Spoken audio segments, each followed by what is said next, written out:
Good morning. हम देख रहे हैं यूनिट प्लान। आज हम देखेंगे यूनिट प्लान के अंतर्गत उसका प्रारूप यानी फॉर्मेट ऑफ यूनिट प्लान। जो इकाई योजना का प्रारूप है वो दो प्रकार से बनाया जाता है। तो आज हम देखते हैं पहला प्रारूप। तो सबसे पहला इसमें जो पॉइंट है वो आता है कक्षा। कक्षा मतलब जिस कक्षा में आप पढ़ा रहे हैं, जिस कक्षा के लिए आप यूनिट प्लान बना रहे हैं, वो यहाँ पर उस कक्षा का नाम लिखा जाएगा। 7वीं 8वीं 9वीं 10वीं जिस भी कक्षा के लिए आप बना रहे हैं वो यहाँ पर कक्षा का नाम होगा। विषय किस विषय का यूनिट प्लान आप बना रहे हैं, हिंदी का बना रहे हैं, अंग्रेजी का बना रहे हैं, संस्कृत का बना रहे हैं, भूगोल का, इतिहास का, फिजिक्स का, केमिस्ट्री का, बायो का, जो भी विषय आप पढ़ाते हैं और जिस भी विषय के लिए आप यूनिट प्लान बना रहे हैं उस विषय का नाम यहाँ पर लिखा जाएगा। यहाँ पे लिखा जाएगा इकाई का नाम। इकाई का नाम मतलब जैसे मैं मान लीजिए आप पढ़ा रहे हैं कोशिका, तो यहाँ पे आप लिख दीजिए कोशिका, वहां पे लिखा होगा इकाई का नाम हो गया कोशिका। और इकाई क्रमांक, 1 नंबर की इकाई क्रमांक है इसका, तो इकाई का नाम लिखा जाएगा और इकाई का क्रमांक लिखा जाएगा। फिर तीसरा है इकाई के लिए आवश्यक कालांशों की संख्या, मतलब एक इकाई पढ़ाने के लिए आपको कितने कालांशों की आवश्यकता है।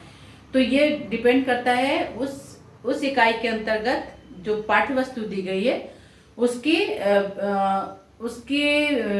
विस्तृतता, मतलब कितना बड़ा आपकी वो यूनिट प्लान है, कितनी बड़ी आपकी वो यूनिट है। यदि विषय वस्तु अधिक है तो आपको अधिक कालांशों की आवश्यकता पड़ेगी, विषय वस्तु कम है तो कम कालांशों की आवश्यकता पड़ेगी।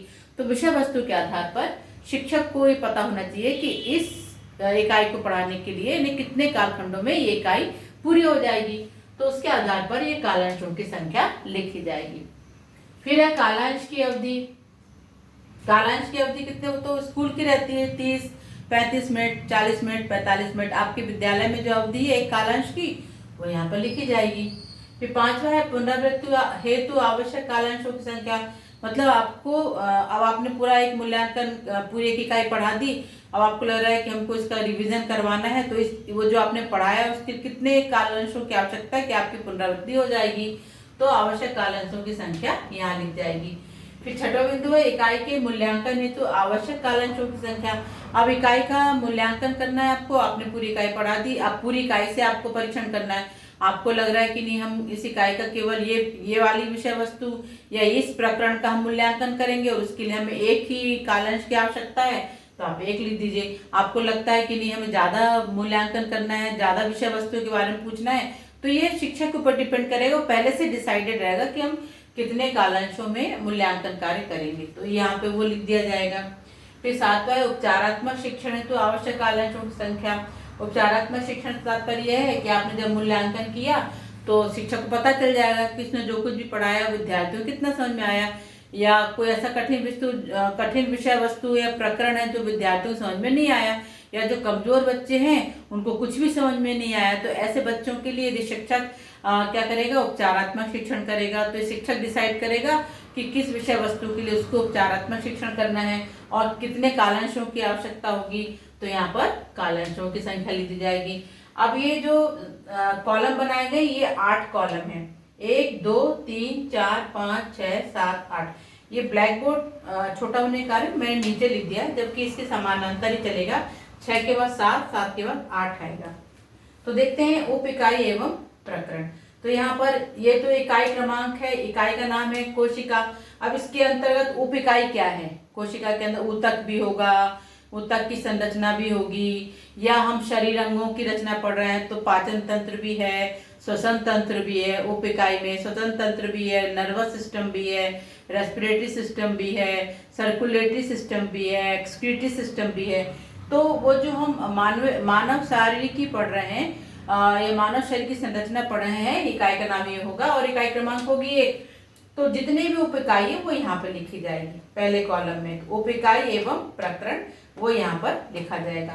दूसरा कॉलम क्या है, शिक्षण बिंदु का, कि आप पहली जो उप इकाई है उसमें जो प्रकरण है उसमें क्या पढ़ाना चाह रहे हैं। शिक्षण बिंदु क्या है आपका वो यहाँ पर लिखा जाएगा, क्योंकि कॉलम पूरा खींचा हुआ है, ये पूरा कॉलम नीचे तक है, ये भी कॉलम नीचे तक है, ये भी नीचे तक है, ये भी नीचे तक है, तो शिक्षण बिंदु यहाँ लिखे जाएंगे इस कॉलम में। फिर उद्देश्य एवं अपेक्षित व्यवहारगत परिवर्तन। फिर जो आप पढ़ा रहे हैं उसके पढ़ाने का उद्देश्य क्या होगा, शिक्षक को पता होगा कि इस उद्देश्य में पढ़ा रहा है, और शिक्षक पहले से लिखेगा कि इसको पढ़ाने से विद्यार्थियों में किस प्रकार का परिवर्तन होगा, तो यहाँ पर लिखा जाएगा। फिर तीसरा जो कॉलम है इसमें अध्ययन अध्यापन संस्कृतियाँ, तो शिक्षक क्रियाएं जैसे लेसन प्लान में बनाते हैं, शिक्षक क्रिया, छात्र क्रिया, और यहाँ पे लिखते हैं श्याम पटकार। तो यहाँ पे क्या लिखा जा रहा है, शिक्षक क्रियाएं, छात्र क्रिया और शिक्षण सहायक सामग्री। क्योंकि इकाई प्लान हम पहले से बना रहे हैं, शिक्षक क्या करता है क्लास में जाने से पूर्व ही एक दिन पहले ही वो इकाई योजना बनाता है ना, इकाई प्लान कर लेता है कि आज हम कक्षा में क्या पढ़ाएंगे, और पहले से वो डिसाइड कर लेता है कि इस बिंदु को पढ़ाने के लिए हम किस प्रकार की सहायक शिक्षण सामग्री का प्रयोग करेंगे। तो शिक्षक क्या पढ़ाएगा, छात्रों से क्या अपेक्षा की जाती है, छात्र क्या क्रियाएं कर, छात्र की क्रियाएं क्या होगी, और किस प्रकार की सहायक शिक्षण सामग्री का प्रयोग किया जाएगा, वो यहाँ पे पहले से डिसाइडेड रहता है और लिखा हुआ होता है। और सातवां जो होता है नियमित कार्य, इसके अंतर्गत है गृह कार्य और मूल्यांकन। मूल्यांकन में शिक्षक जिस चीज का मूल्यांकन करना चाहे, तो इस प्रकार से ये इकाई योजना का एक प्रारूप बन जाता है। तो ये बहुत ही आसान है इकाई योजना का प्रारूप, और विद्यार्थी जो हमारे प्रशिक्षणार्थी हैं उनको यूनिट प्लान बनाने में ही थोड़ी असुविधा होती है। तो मुझे उम्मीद है कि आपको इससे आपके कार्यों में सुविधा प्राप्त होगी और आपको इकाई योजना बनाने में आसानी हो जाएगी। और ये आपको यदि अच्छा लगा हो, समझ में आया हो, तो आप मेरे वीडियो को लाइक कीजिए और चैनल को सब्सक्राइब कीजिए और बने रहिए मेरे साथ। Thank you.